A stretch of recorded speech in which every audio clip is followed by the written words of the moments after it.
said that he's going to produce so many robots, and his robots are called legions.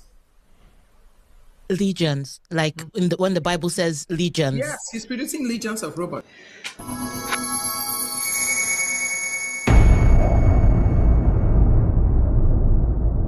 All right, guys, so here is Dr. Stella.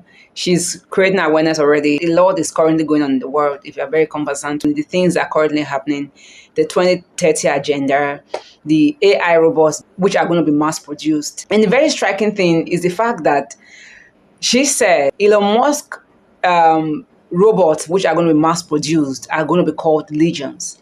And these legions we can find in the Bible in Mark chapter 5, verse 9. Is not a good one, because when Jesus was coming from the city of gatherings, we see the man who was called legions was a name, the man possessed of so many demons, because he was always in the tomb day and night, cutting himself and just destroying himself. And when Jesus asked him, "What are you called?" he said, his name is Legions. And this is exactly what Elon Musk is producing. Is going to be mass producing for everyone in the world. All right, so guys, I'm Charity Daniel, and this is the channel where we're very intentional with our spiritual growth. I want to encourage you to please kindly be a part of this channel by clicking on this red subscribe button below. Like, share, comment as well. And let us hop into the video. Yes, he's producing legions of robots. He practically said it, he's producing legions of robots. In fact, last month, the FDA has approved for Elon Musk to mass produce Neuralink and put in people's brains. You know, the Bible says that, he would deceive those that are on the earth by means of miracles. Revelation 13:14. The blind will see, the deaf will hear, the lame will walk. That's what Elon Musk says. Put a chip in your brain and the blind will see, the deaf will hear, the lame will walk. That is deceiving people by miracles. And then in the back, he turns around and said that no, Neuralink is really not about treating your disease. It's about making sure that they can download your brain. If you die, they'll put you in an Optimus, and then they'll be able to upload your brain into another body. They can practically create another body and upload your brain. So this is not what I'm saying. This is what these demons are saying. And people are like, are you not hearing? Are you not seeing? So that is why I like to post a lot of these things, because if people... Wow. Listen, this is a second stage of deceitfulness. First, we see the false prophets that the Bible says there are going to be very many in the world. And of course, we can see them everywhere. Everywhere we look at, there are various churches that are not actually called out for the true gospel to be propagated. They just want to feed their stomach. And here again, when we are talking about deceitfulness in the highest order, this is the second degree. How people are going to be healed, the deaf will hear, the lame will walk, the blind will see. The fact that he now changed his mind, he said the brain will be downloaded and put on an Optimus. But that's why I call it second degree deceitfulness. Because the Bible says that they will have the power, ability of the second beast to do wonders, to do miracles. From verse 11 of Revelation chapter 13, it says, "And I beheld another beast coming up out of the earth, and he had 2 horns like a lamb, and he spoke as a dragon. And he exercised all the power of the first beast, and caused the earth and them that dwell therein to worship the first beast, whose deadly wound was healed. And he doeth great wonders, so that he maketh fire come down from heaven on the earth in the sight of men, and deceiveth them that dwell in the earth by means of those miracles which he had power to do in the sight of the beast." Just go read, Revelation 13 from verse 1 and to verse 10. You will see the activities of the first beast, which had 7 heads and 10 horns. The name written on those heads are called blasphemy. If Elon Musk is beginning to compare the works of the robots, or to equate technology to the miracles that Jesus did, that is an agenda of blasphemy. People don't... When I posted something that I don't think Elon Musk is human, people went like, "Oh, that is so mean." Then I started posting the things that he says. He practically said in Davos. Yes, I think I did hear that. I watched the video when he said that, actually. He said he's an alien, but nobody actually took him seriously. Free will is over. But he puts it this way: humans are hackable animals. We can hack them. In other words, he's not one of them. He said they can be hacked. You cannot say that humans are hackable animals and say they can be hacked if you're one of the Humans are hackable. And sometimes I think about these things when they do these things.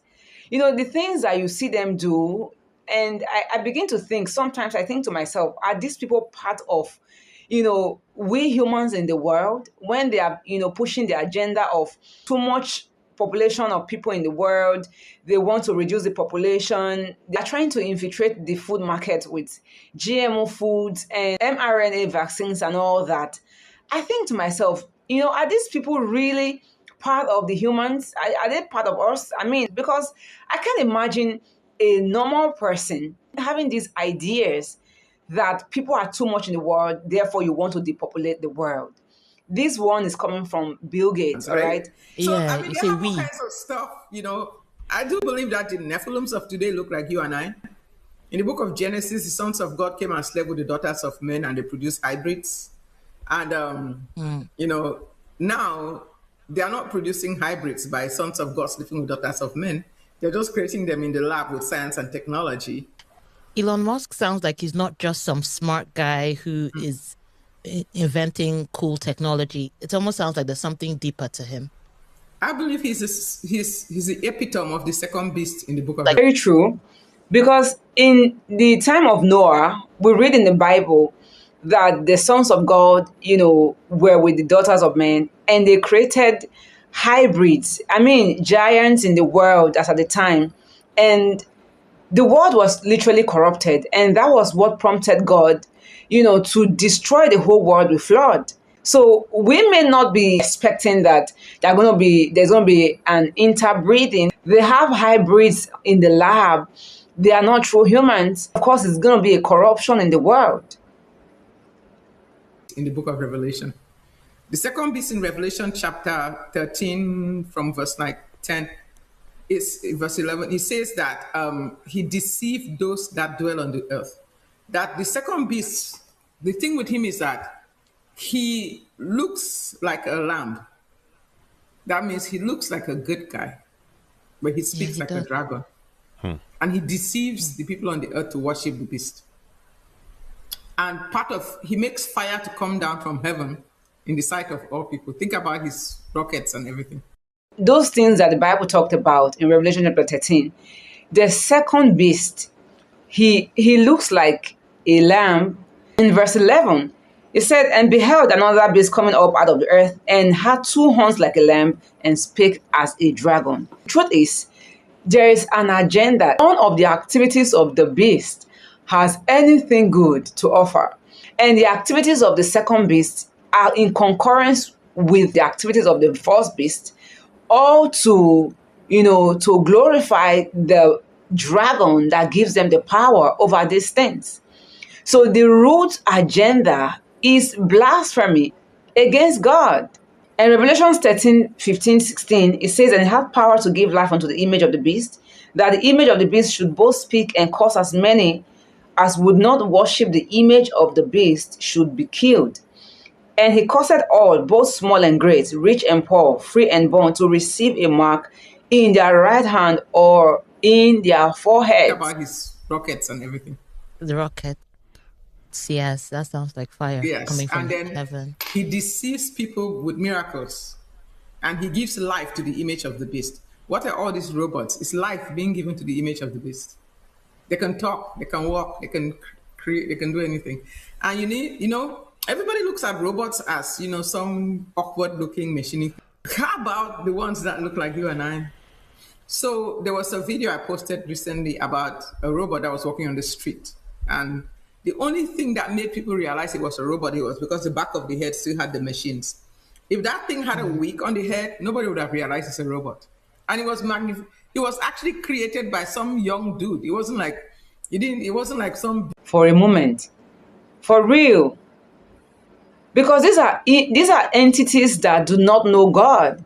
These are entities that can house anything. All right. So when the Bible talks about graven images in Exodus chapter 3, verse 20, amongst the 10 commandments, the Bible says thou shalt not have any graven image. And that's because they have the ability to house demons. So of course they can house demons. And I think there was a time that Elon Musk said we should be aware that when you are, asking ChatGPTs and AIs questions, you are summoning a demon. That was what he said. So I so much so believe that, there is the agenda is to water down the creation of God. It wasn't like some big laboratory, this thing. It was created by some young guy that, I'm the creator. Something. So even young people can, so this is how crazy this stuff is. So my question is, are we creating machines that can help people, or we're creating images that can house spirits? Whoa. Do you understand what I'm trying to say? Are we just creating a robot, or we're creating an image that can house demonic spirits? That's why the Bible says that he had power to give breath to the image of the beast. So we are, like I said, God reveals to redeem. I'm not saying this to scare people. I'm saying this to get people prepared. We have a lot of, like right now, we're farming. I started a Goshen Farmers Club. I have a lot of land in Texas. So I have people coming to farm. Like we have our own cows. We have chicken. We're farming, stock up food because at the rate that things are going, the Bible says in Matthew chapter 24, verse 22, that if this day... What Dr. Stella is saying is actually very true. We have to prepare for the days ahead. We can see these things before our eyes. So we shouldn't wait until things get so bad before we can start our preparation. Right? So, and there's something I want to talk about in Revelation chapter 7 and Revelation chapter 14. Where she mentioned that the rapture happened in Revelation 14. However, there is a similar thing that occurred in Revelation chapter 7. I'm going to be talking about it on my next video. Please kindly stay tuned, all right? And just watch to the end, and I will see you on my next video. Verse 22, that if these days are not shortened, no flesh will survive. We're already in the tribulation, not the wrath of God. There are people like, well, we're not raptured. No, rapture is post-tribulation, pre-wrath. We will be raptured. We're already in the tribulation, but by the time the great tribulation happened, the church will probably have been raptured, and then the wrath of God would get released. In fact, if you read the book of Revelation, the rapture happens in Revelation 14:14. God in his infinite mercy will prepare the church for the rapture, and I think part of that preparation is happening right now. And so Elon Musk is part of the beast system, and they have their plan, and they are in lockstep, and they are pushing their agenda, and everything is in lockstep. So if the Lord does not come to intervene, all humanity will be corrupted.